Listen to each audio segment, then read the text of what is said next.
Let's see if this works. My built-in microphone is listed as being on. We will see if that takes place.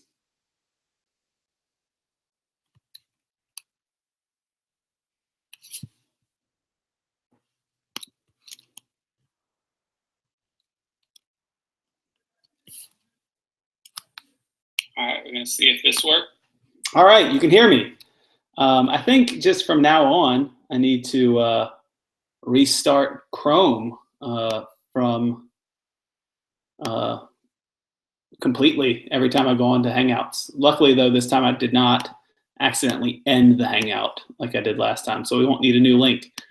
So that is a small victory, and by the end of the year, we will we'll be able to have one of these without a snag. I don't know if you saw Austin, my favorite Jeopardy person probably ever, just won again in the Tournament Champions. That was pretty exciting. This is sponsored by Coke Zero Sugar. Bring back Coke Zero, but if you want to pay me money, Coke, go right ahead, because I'm drinking your product. So let's see what happens. We are going to review for the test here. I have with me a couple of trusty things.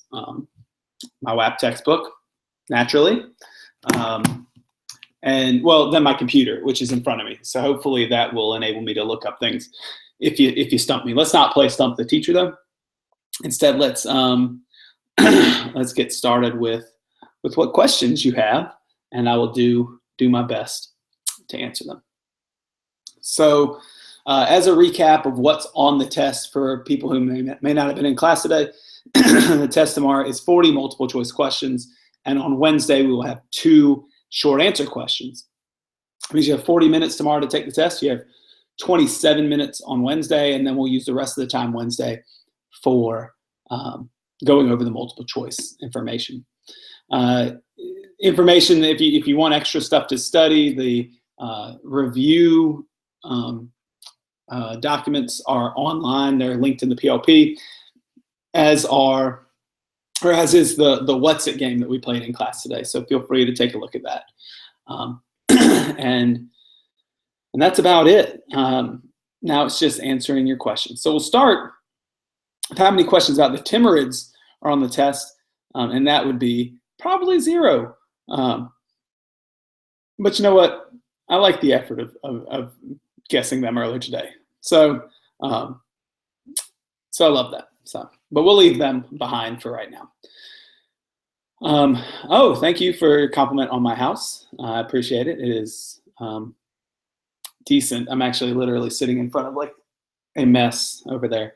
So I appreciate the compliment. This is downstairs. You've probably seen upstairs when I was doing one of these before. Please remove your advertisements from the video. I'm sorry, Daniel, I can't. We live in a capitalist society. I got to make money somehow to supplement my salary. All right, here's a good question. Here we're finally to a question that I can answer seriously, and that is, what do we need to know about feudal Europe? So hold on, let me get some water for myself here in the sink. So as far as feudal Europe, you certainly need to know the context in which feudalism arose in Europe. You might think of this as like causes of feudalism. So keeping in mind the decentralization of Europe, the invasions that occur, the dissolution of Charlemagne's short-lived empire. Those are some of the big causes, the need for self-sufficiency in a world where trade had broken down and it had gone almost entirely to a barter system. You certainly need to know about the exchange of loyalty for land or work for provisions and protection. Generally know, of course, the hierarchy, and kind of keep 2 things in mind: that during the Middle Ages, and in the feudal era, kings were relatively weak. We think, oh, well, feudalism, there were kings, they must be strong. Well, they're the strongest nobles, perhaps, but overall, kings were quite weak, and the nobility had quite a lot of power. And so that's something to keep in mind with feudalism. In contrast, the Catholic Church in Western Europe was extremely strong. They granted legitimacy to monarchs. They controlled a great deal of land, and they controlled a great deal of money because of that. Excuse me.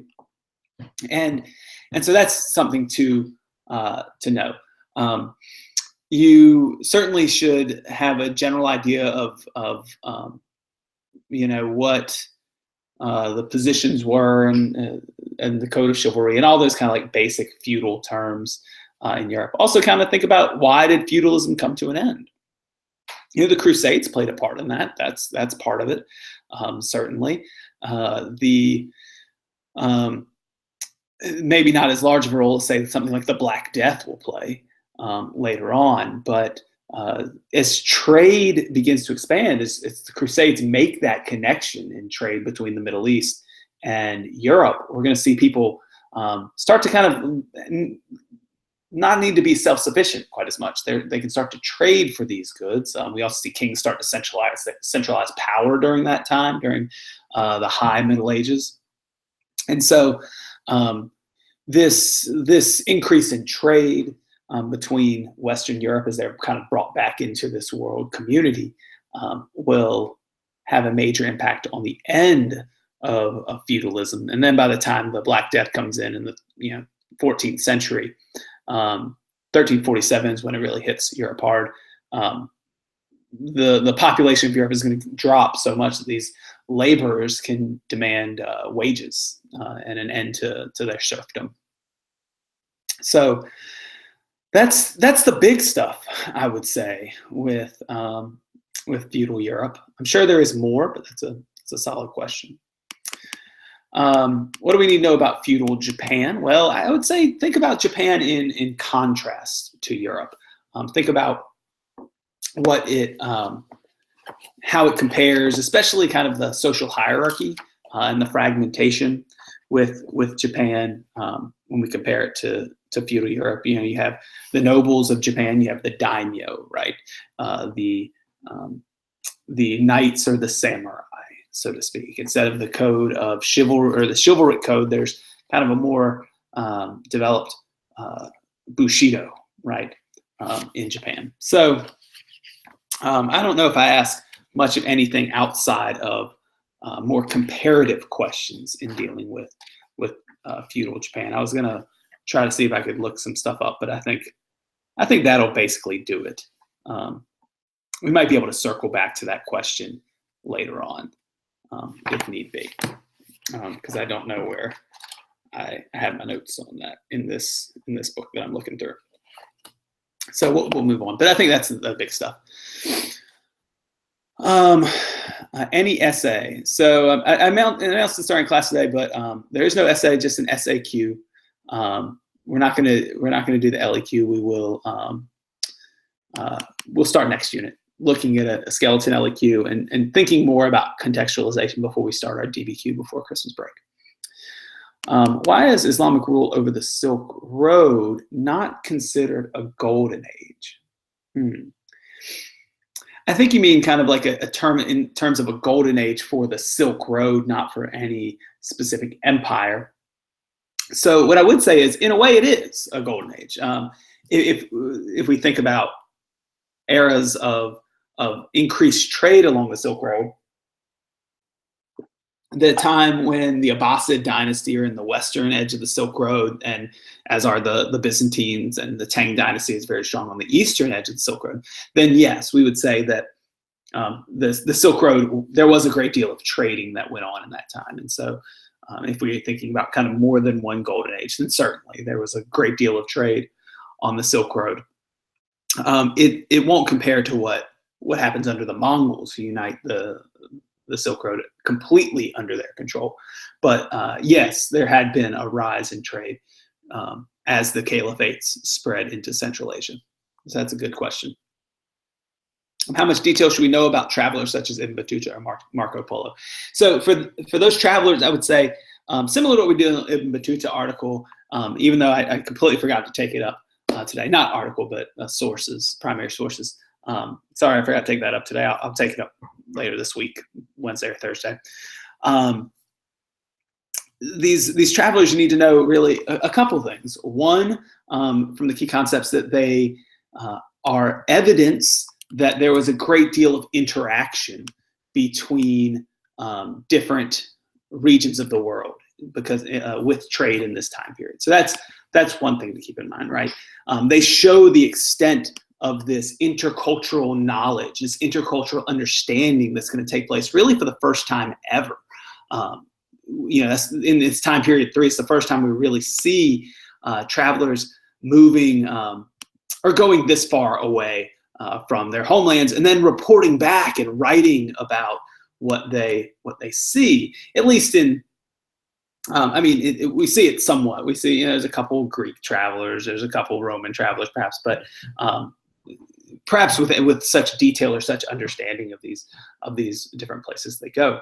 So that's one thing. And you have a few examples: Zhuang Zhang, Marco Polo, Ibn Battuta. But one thing is that I think what we saw in the reading from Ibn Battuta about his travels to Mali, and we could have probably pulled this from any one of his travels, is that there certainly were still limitations to this cultural understanding. And what we mean by that, as you furiously fill in the questions that you did not answer, and we're like relieved that I did not take up today. The limitations we see, of course, are that this is still kind of a world that doesn't really truly understand kind of the backgrounds of each other's cultures. This is still early on in these cultural interactions. They haven't learned, as we try to teach you today, to respect everyone's cultures and to be mindful that people do things in very different ways. Ibn Battuta, in his source of Mali, is quite critical of some of the practices of Mali. Some he is in awe of, but some he is not sure of. Example of one he's not sure of is the treatment of women, or how women and men interact, right? What he calls the nakedness of the people of Mali, which would not be considered prudent in the Middle East. And so there's not a whole lot of understanding of that culture. In fact, he scoffs at the gift he gets from the king of Mali. He expects much more because he had experienced much more when he was the guest of sultans in India, or of princes in India, or he had been traveling with Muslim scholars on his Hajj. So these writers, you need to be able to recognize when you see any of these names or see sources from these people. Of course, you need to know that they are examples of travelers in this time period that traveled along these trade networks, engaged with peoples of different cultures, but also that their understanding might have been somewhat limited. And because we have so few really strong examples, that's another example of the limitation that we see in this intercultural transfer of knowledge. So, of course, it seems more in some places than others. Okay. So, next question. What do we need to know about Charlemagne? Charlemagne, the grandson of Charles Martel, the hero, victor, whatever you want to call him, of the Battle of Tours. Charlemagne centralized his kingdom, certainly used Christianity to help him do that. A couple things to know about Charlemagne, I think, would be not just his position as a centralizing authority of the Franks, but also making sure that you consider his use of Christianity. For example, he opens up schools which use Christian education. He is responsible for spreading Christianity into parts of Germany. He defends the Pope from kind of local nobles in Rome, and is therefore crowned with that title, the Holy Roman Emperor, on Christmas Day of the year 800. If you go back to your notes that we did on Charlemagne, there's also some comparisons of Charlemagne and the Tang Empire, which talk about, among other things, both using religion to legitimize their rule. Of course, the Tang Dynasty using Mandate of Heaven, and Charlemagne and other Carolingian kings using kind of this idea of divine right, or the blessings of the church. They both seek to control nobles through kind of through regional administrators. That was more successful, of course, in the Tang Dynasty than it was under Charlemagne. That ends up breaking down. And of course, the Carolingian Empire, it splits apart. Big difference overall. But just kind of keep in mind Charlemagne and the Carolingian rulers as kind of that centralizing force for a time in Europe. What do you need to know about the Dar al-Islam? Well, I would say that you need to know the definition for it. You probably won't get a question like it says, what is the House of Islam, the Dar al-Islam, or like where was it necessarily? But that is definitely a term that you will see used, or maybe thrown around might be the wrong word, on an AP World test. So when you see that term, just know that it is referring to the quote unquote House of Islam. Especially it'll be used when talking about the early Islamic caliphates, the Rashidun, the Umayyad, the Abbasid caliphates, excuse me. What do you need to know about the four khanates? So in the podcast, one of the podcasts, the extra credit podcast I gave you on the Mongols, they do a really nice job. Mr. Henderson does a really nice job of really quickly summarizing what happens in each caliphate. Just off the top of my head, things that I remember from that podcast. Let's start with the Ilkhanate, right? The Mongols come into the Middle East. They kill the last Abbasid caliph. Early on, they do not kind of get along with Muslims in the region because they themselves are not Muslim. That will change as they eventually convert to Islam. But there's going to be a greater connection, right, between the Middle East and China, because there will be Mongols kind of leading in both areas. In China, the Yuan dynasty under Kublai Khan, of course, conquers the Song and establishes a dynasty there, right? Now we still have some Confucian rituals, but they get rid of most of those things that we came to associate with Confucian Chinese practices. Got rid of the civil service exam. They elevate merchants above the level of the lowest classes. For the most part, the higher up positions are not occupied by like the traditional Han Chinese. So those are some things I think that you should consider with that, with China anyways. In the Golden Horde dynasty of Russia, it's going to be mainly a shift in power, right? A shift from Kiev, which is utterly laid to waste by the Mongols, to Moscow.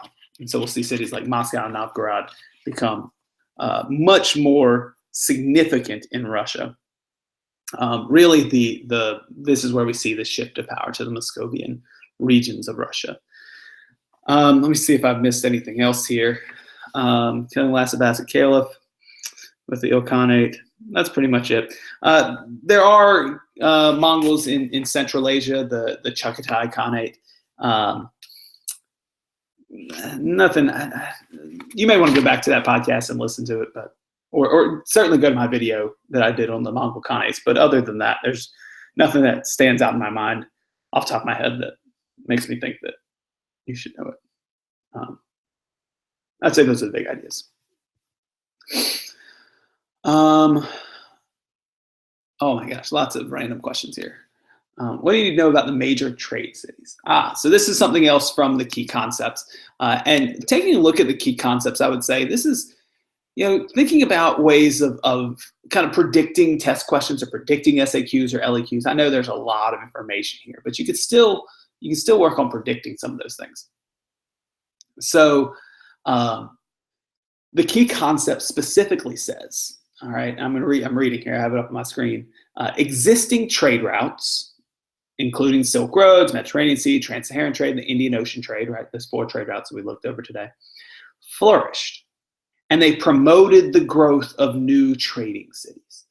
So what you need to think about, these trading cities, some of the ones I gave you examples of in class, as examples of urban areas which grew as trade grew. And of course, they are going to grow because of trade, and then they will encourage the continual growth of trade.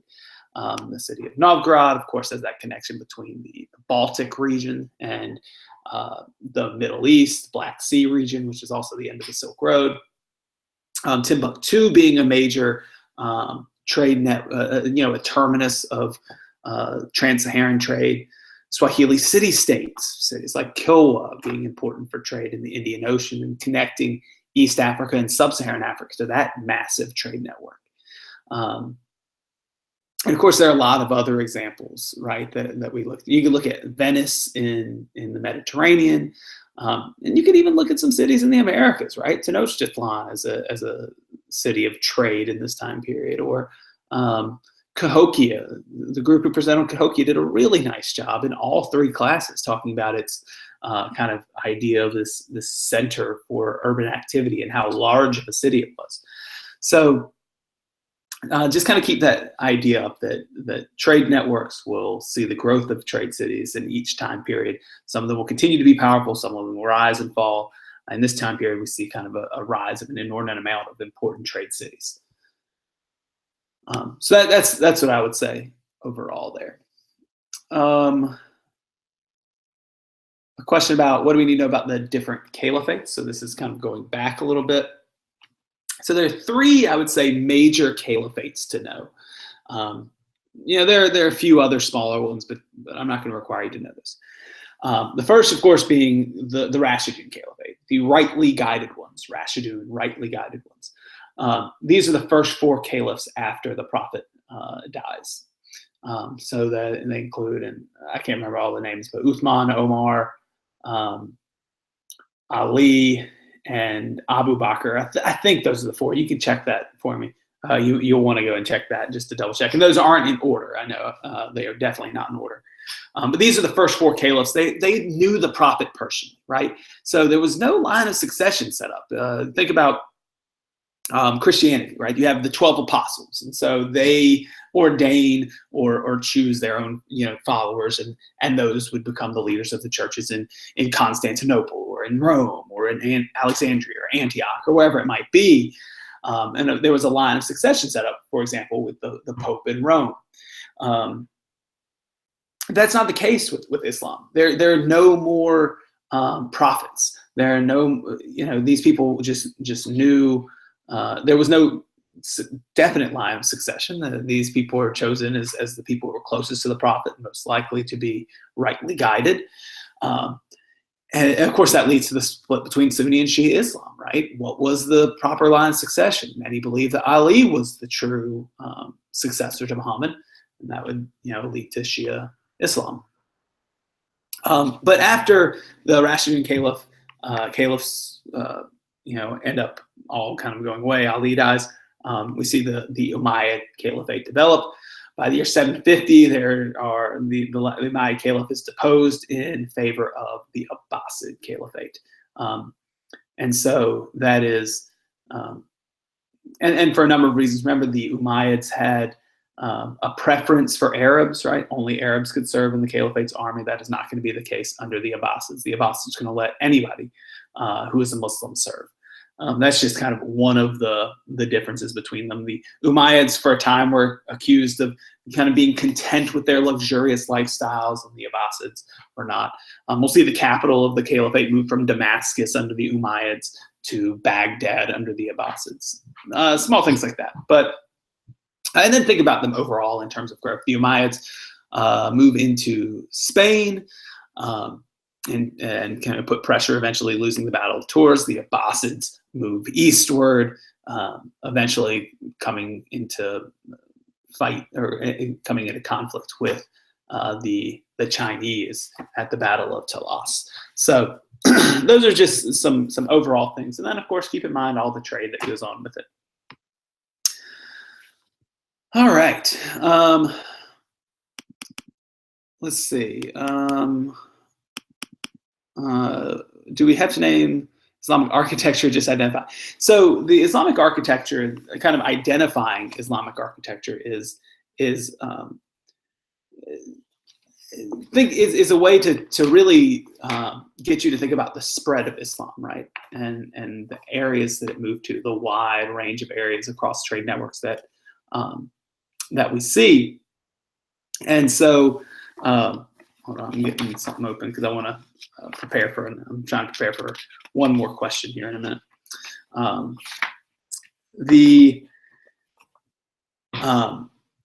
So that was kind of the big point of that. Of course, I want you to be able to recognize some of the features of Islamic architecture, because that is going to, if you see images like that on exams, then you'll definitely want to recognize the spread of architecture, which goes along with the spread of Islam itself, right? And so we got to see a lot of examples of that.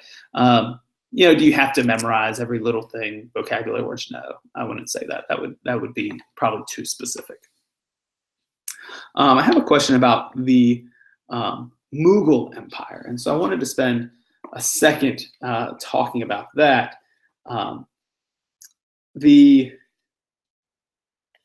With the Mughals, we're going to talk more about them in our next time period. But the Mughal Empire itself is established by, oh, I'm sorry. No, this question wasn't about the Mughals. I'm getting mixed up because I skipped it and then I was looking up the wrong thing. The Delhi Sultanate. Okay. So in general, sorry, ignore what I said about the Mughals. All right. I want to just ignore what I said. But the Delhi Sultanate exists in this time period. It will end in the next. And I'll talk more about it in the next unit as well, because I'm going to frame a little bit about what I talk about with the Mughals, because I'm getting ahead of myself, with the idea of the Delhi Sultanate. So the Delhi Sultanate itself was a Muslim-based sultanate based out of the city of Delhi in India. And it was around for about, I don't know, 250, 300 years. I don't know, check my stuff on that. And there are like several dynasties that are associated with it. It unites regions of Northern Europe because it is a Muslim sultanate. We will see kind of a spread of Islam in the region, which will become more entrenched with the arrival of the Mughals later on. The Delhi Sultanate, in some ways, can be seen as they repel some of the Mongol Empire's invasions of India, which is significant. One reason why India doesn't get invaded. Although there is a story, if you remember from our Weird History last year, because I delivered it this last week, about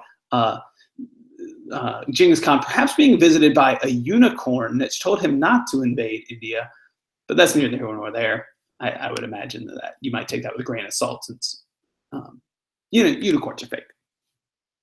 Anyways, the Delhi Sultanate will eventually be conquered by the Mughals, but that's not until our next time period. So I spend more time kind of talking about that next unit. So that's a really good question. Asher asked that, so that is something to kind of wrap up, to think about, like, what's going on in South Asia. I've kind of let that to you, but believe me, I will come back to it and talk a little bit more about it in the future. Question: what are the important numbers for this test? Important dates and the like. Ooh,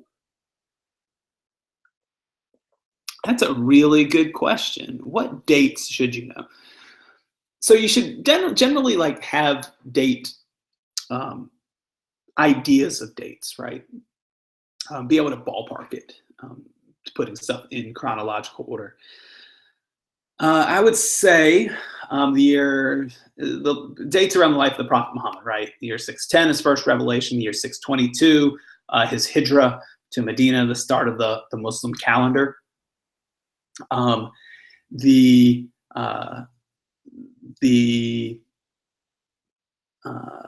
Battle of Tours in the year 732, I think, is a significant date.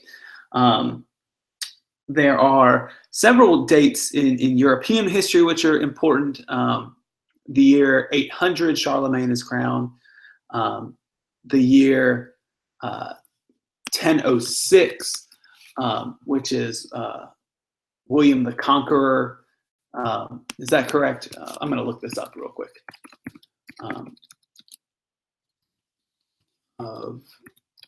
William the Conqueror's invasion of England occurs in 1066. I knew there was a 6 in there. The year 1066. The year 1054, we have the Great Schism between the Eastern and Western Catholic Church, or Eastern and Western Christian Church, excuse me. What else? 1095, the call for the First Crusade. 1453, the fall of Constantinople, but that's technically in our next time period. Generally know like when dynasties are. The Sui dynasty kind of right at the end of the 6th century, the Tang dynasty in the 7th and 8th centuries, the Mongols in the 1200s, the Black Death, 1347. So general dates. I don't want to say like know this exact one. If you kind of have a ballpark of them, you'll be fine. I've already answered that. I already answered the Connacht's question. What do we know about the Little Ice Age?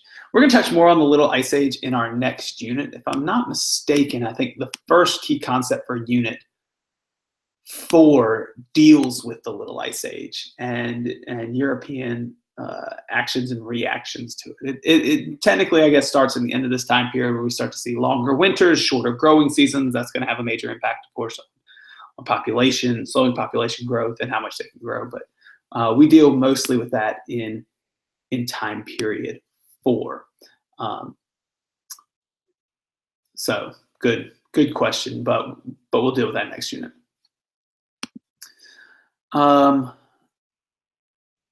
The Ming Dynasty. I made a video on the Ming Dynasty. There's a couple things that I think stand out with the Ming Dynasty. The first being that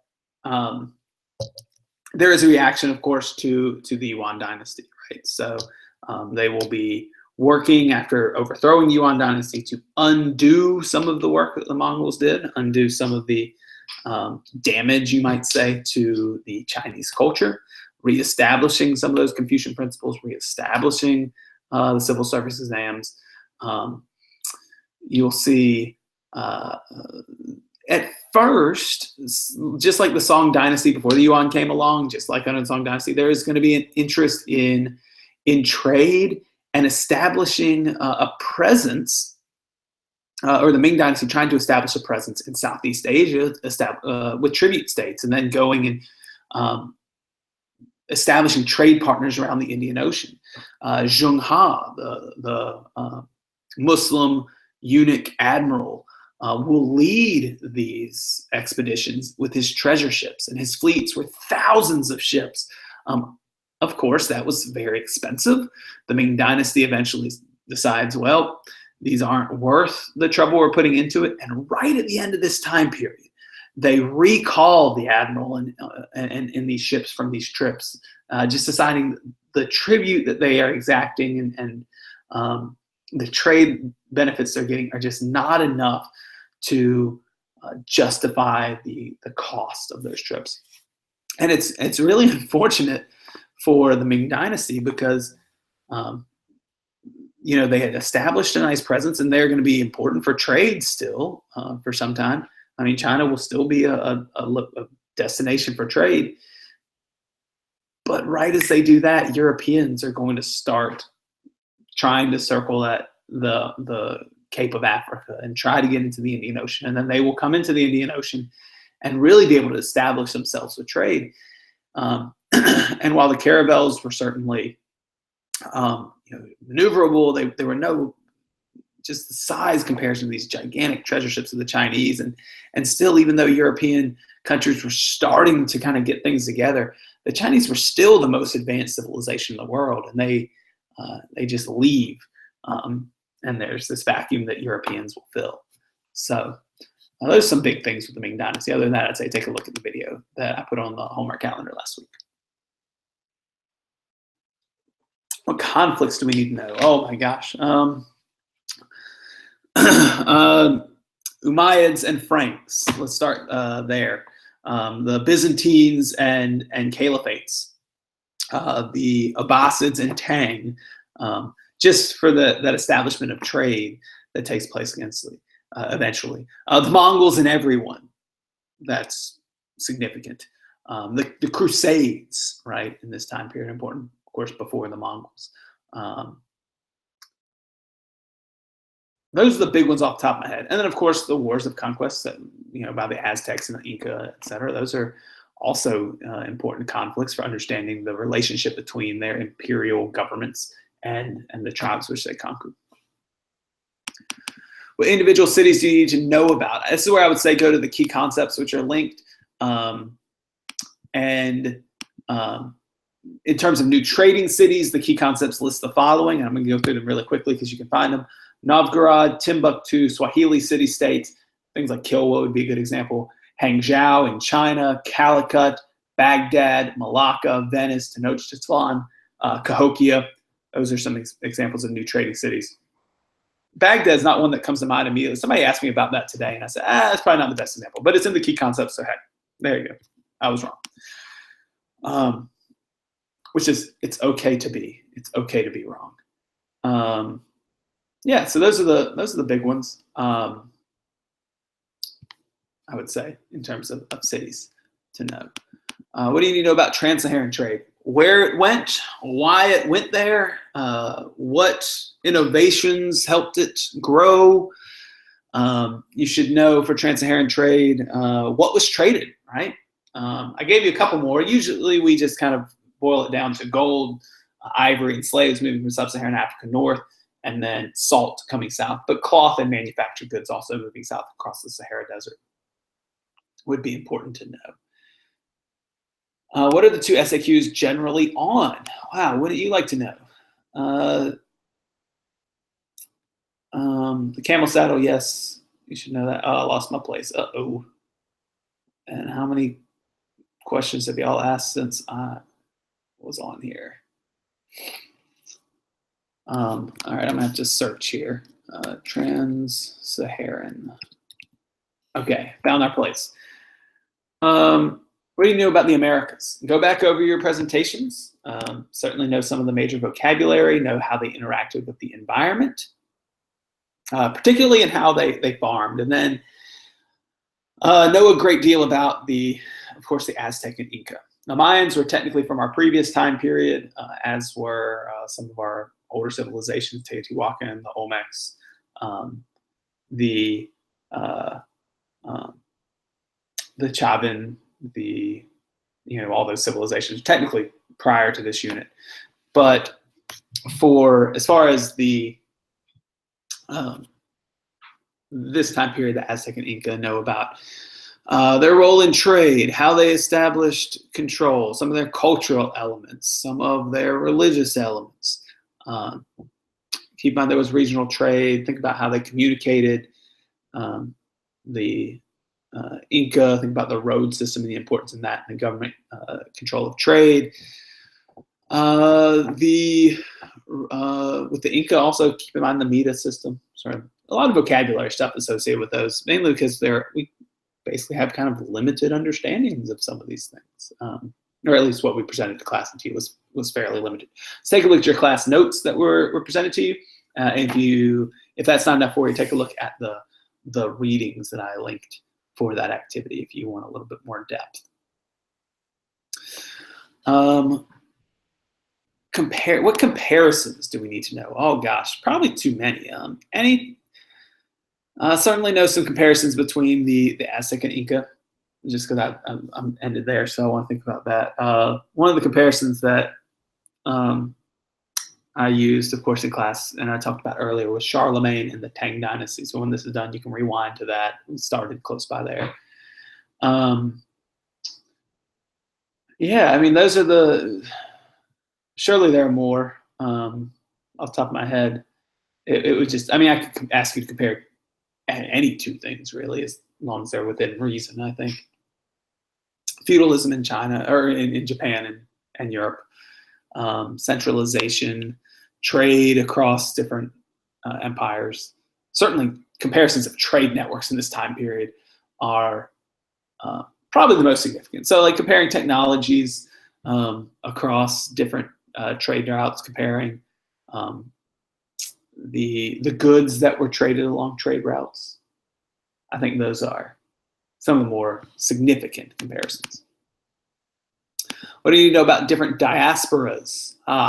So know a couple things. Know some examples, right? I gave you some illustrative examples from our key concepts on different diasporic communities. And again, to go from the key concepts, I know you're sick of hearing me say these, but the AP exam is based on these.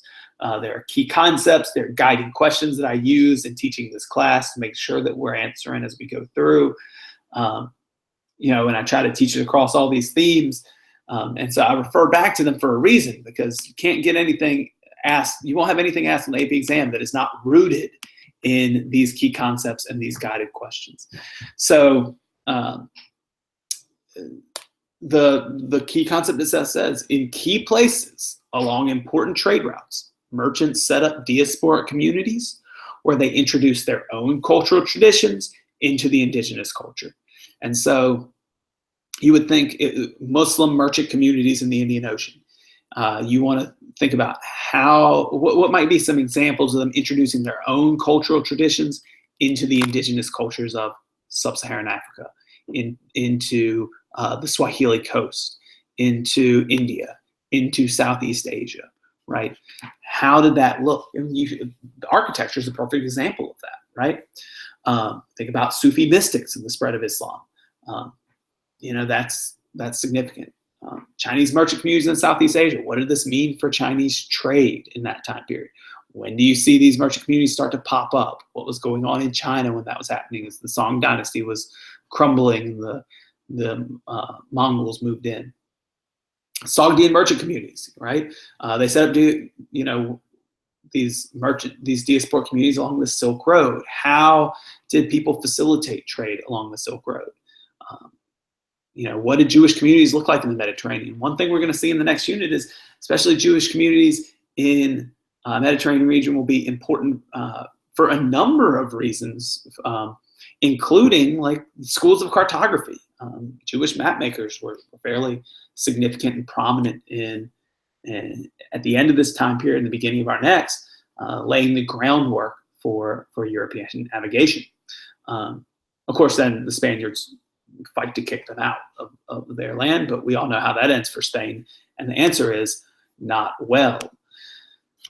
How much do we need to know about West African kingdoms? That's a good question. Know some examples of them. For the kingdoms of West Africa, I think usually what I ask most about is the kingdom of Mali, because it plays in real well to what we've learned and the context of what we learned about them.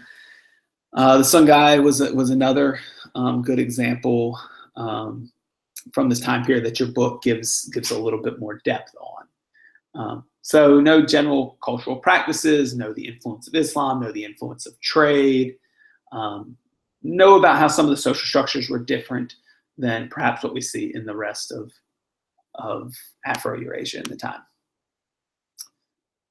What do you need to know about the Bantu migrations? Where, when, effects, linguistic and environmental and technological. Remember, the Bantu migrations occur over somewhere around about 2,000 years, so they're not all at once. They spread the Bantu language, which eventually combines with Arabic to form Swahili on the Swahili coast. The Bantu spread agriculture. They spread iron technology. That, of course, leads to environmental problems like deforestation. They spread they use cattle in agriculture. Spread their language. I already said that. There's your big things, I would say. What do you need to know about Zheng Ha for the test? I don't know if I've answered this fully, but there's a really good section of your book. Let's see if I can find the page. talking about the Ming Dynasty. It's in the 15th century world. In chapter 12, I believe. It's, let's see. Yeah, here it is. On page, well, in the third edition, it's on pages 508 and 509. I hope I'm not breaking copyright by like showing this on here. Please don't get rid of me, YouTube. And it talks about his travels, his importance for the voyages of the Ming Dynasty, establishing a Ming presence in the Indian Ocean, and what brought his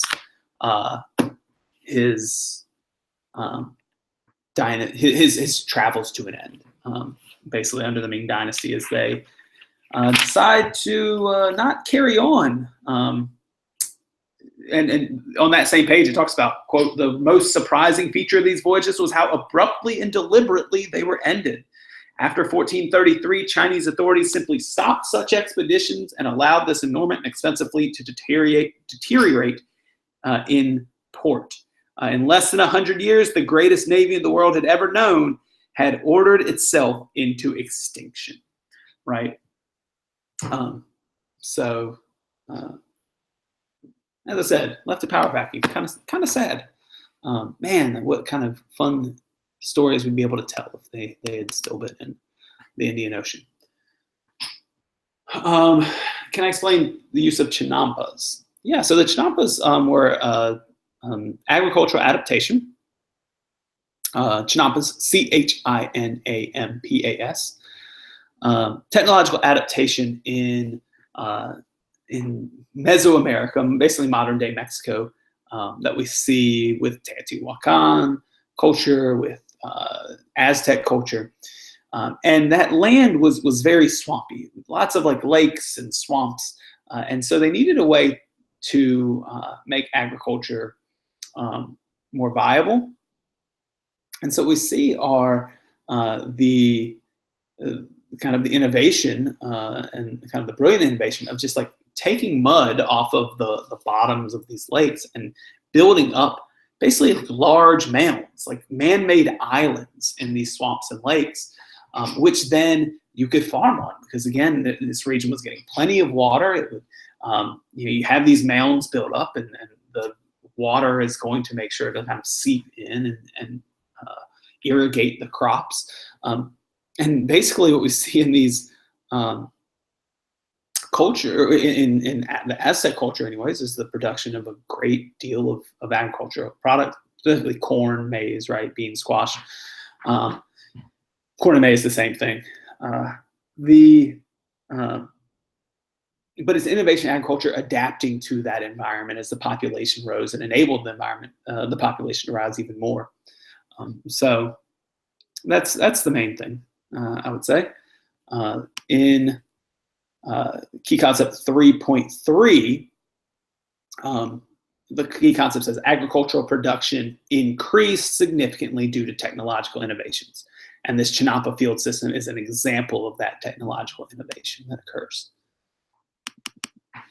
A question about Polynesian migrations. That's a good question. This is another place where we could see a comparison, right, between the Bantu migration and the Polynesian migration. So when we are asking, what did the Bantu spread, right? They spread agriculture, they spread their language, they spread their tools, they spread the use of cattle. We see similar things with the Polynesians, right? They spread their sailing technology, they spread chickens, they spread agriculture, they spread their language families.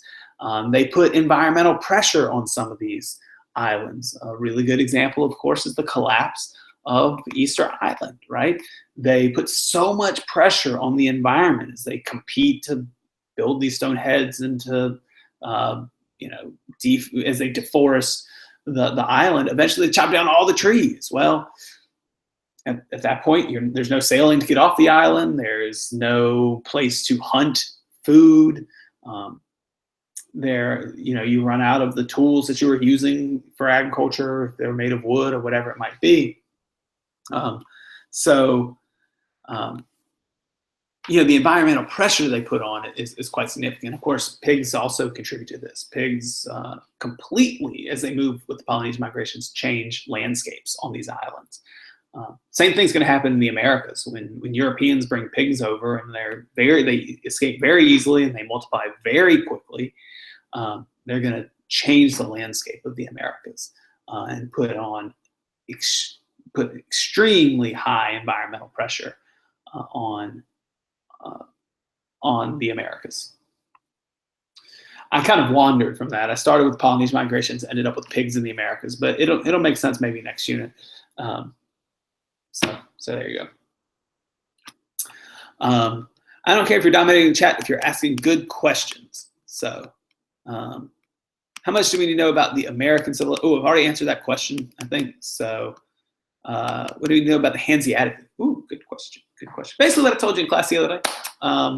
Hanseatic League in the Baltic and North Seas, cities aligned for trade purposes. The Hanseatic League itself consisted of many cities stretching from London to Novgorod, London to England to Novgorod in Russia. And the idea was to promote trade between these regions for the economic benefit of everyone. So that meant whether it was providing structures, banking structures to promote trade, to providing safe passage for ships, establishing court systems. I mean, think about the comparison between what we see in the Dar al-Islam with the establishment of courts throughout the Islamic Caliphates, right? Then merchants have the same rules from one end to another, and they can be held to these standards. Of course, that was under Sharia law, but then, you know, if you look in, ultimately these structures are in place, and with these structures, you actually have a support for trade. You know, you might say, well, trade unfettered, right? No regulation, or no, you know, whatever we might see argued in modern American politics. Well, simply put, without protection of trade and merchants, or protecting from piracy or from untoward practices, you know, trade's not going to be so successful. And so this Hanseatic League provided the structure for that. And allowed for the trade of furs and fish and timber and all sorts of needed resources to be traded throughout Northern Europe. As, of course, there was a vast difference in resources that were available in each region. So that's the Hanseatic League, I would say.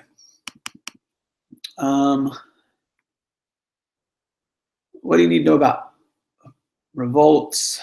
Free peasant revolts, religious revolts. Oh gosh. Revolts. Let's take a look at my notes here and see if I have anything specifically. You know, I don't see anything. I'm looking here.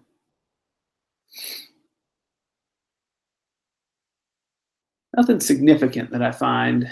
Trying to think. Is the Red Turban Revolt in this time period?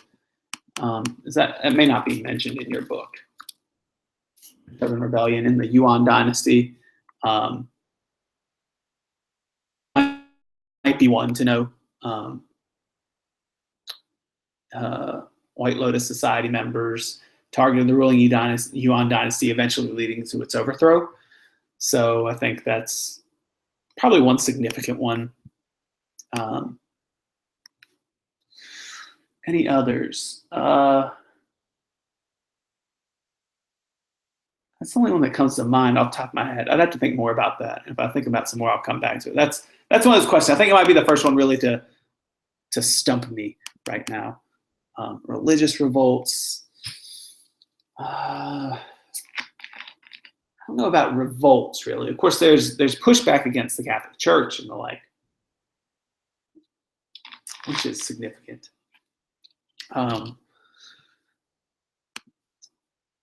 Let's see. In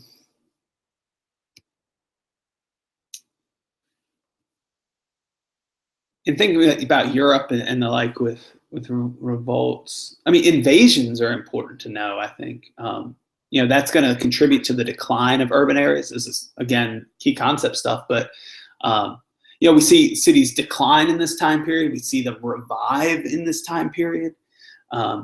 Cities decline because of invasions, disease, eventually, right? The Black Death, decline of agricultural productivity, depending on the time period, right?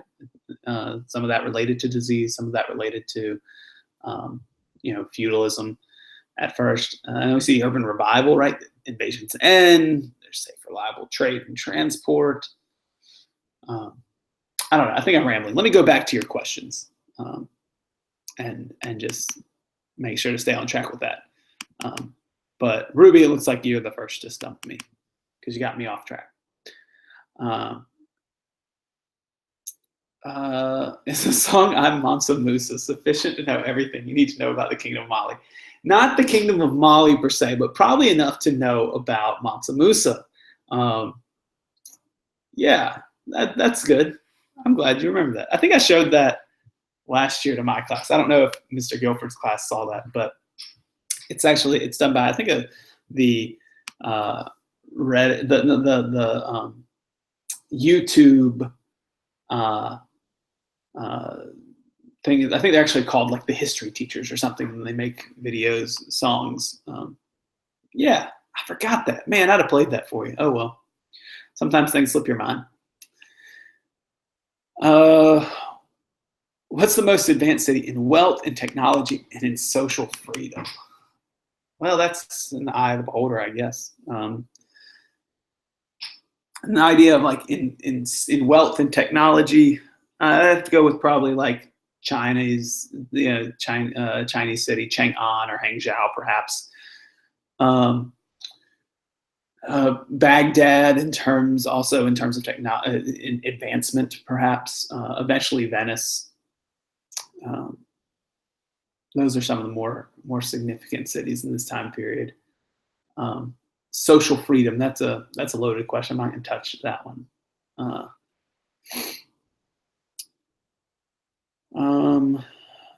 So yes, a question about terms that I know are not on my test, so I'm not going to approach those because that'll just confuse some folks. Preach about diasporic communities.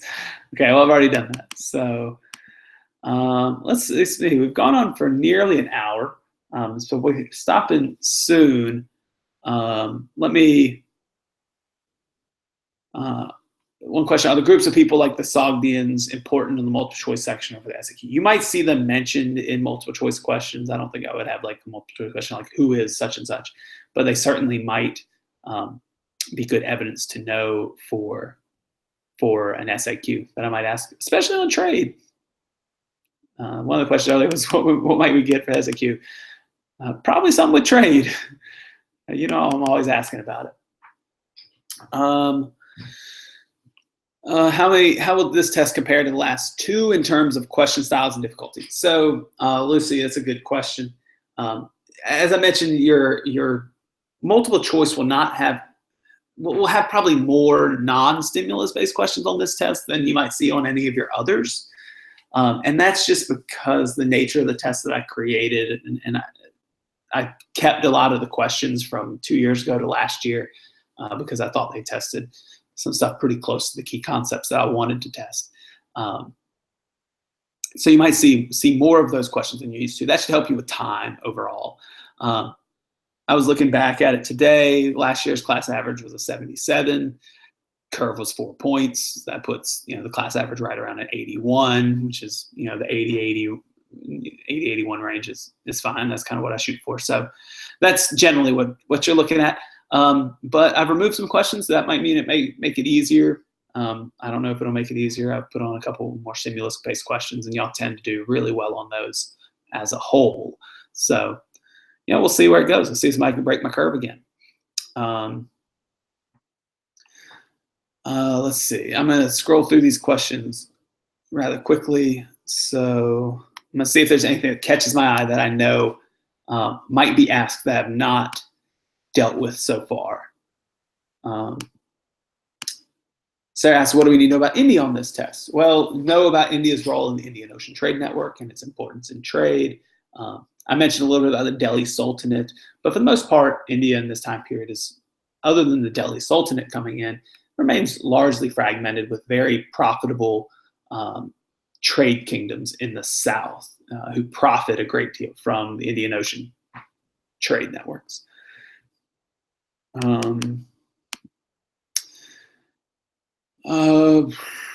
What other civilization should we be able to compare the Xiongnu to? Well, keep in mind, the Xiongnu were just a nomadic group who had put pressure on the Han Dynasty. So they're kind of Central Asian nomads. Similar in the same vein that the Huns were Central Asian nomads, although the connection between them isn't, perfectly aligned. Just like the Mongols are Central Asian nomads, as were the people like the Tartars, right? Due to Russians reacting to the Mongols in a negative way, how do they react to Timur? Oh gosh, well, got me. You have to have me look this up because I can't remember. Tamerlane, I know that. Timurid Empire in Persia. I don't know what to say about the Russian reaction to them off the top of my head. So we'll count that as Chris as a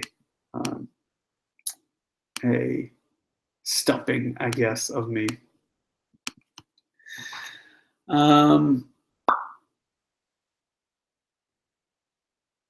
Let's see. All right. Well, I'm getting down to the end. It says more memorization based. No, I would not say that. It's still big ideas, even though it's fewer. On average, I would say fewer, or in terms of percentage of tests, maybe fewer stimulus-based questions on this one, but certainly not memorization-based. I don't ask you straight definitions ever, or rarely do I ask that. I actually remember I removed one question that was very kind of base level knowledge, just can you remember this? And I decided that wasn't worth asking. What reasons have no other major world religions originated since this time period? Well, that would not be totally accurate. We're going to talk later about the development of Sikhism. So we will see more world religions develop after this time period. I think part of the reason why perhaps the major world religions had developed in this time period is because they develop at a time when empires are still growing and changing, and the world is first starting to interact. And so they have, a lot of the successes of them, they're attached to powerful groups who trade and move throughout the world and establish communities. And those communities eventually became fairly set in their ways, even with the globalization of the world. That's certainly an incomplete answer to your question, Chris, but I don't know, might get you started thinking on something like that. Oh gosh.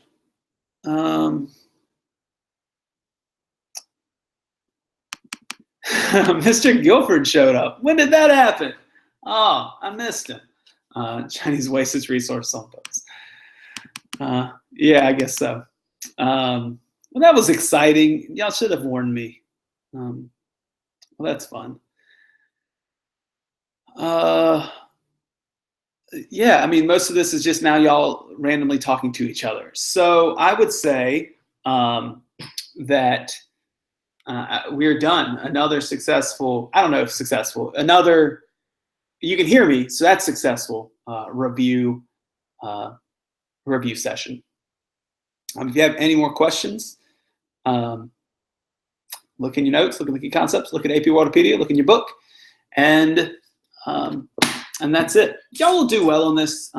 Y'all have, lived up to and surpassed my expectations so far. This is a big unit, right? This is 20% of the course that you're going to be tested on, but you know it. You know the big stuff. Don't let nerves get the best of you. Don't overthink questions, and you'll do very well. Now that people are starting to troll The result of my beloved Irish, I think I got to rewrite half the test and make it really hard. Yeah, that's pretty much it. I hope you enjoyed it. I'm gonna end the broadcast. And as I said earlier, can't wait till next unit. You won't believe what happens next. Europeans happen next.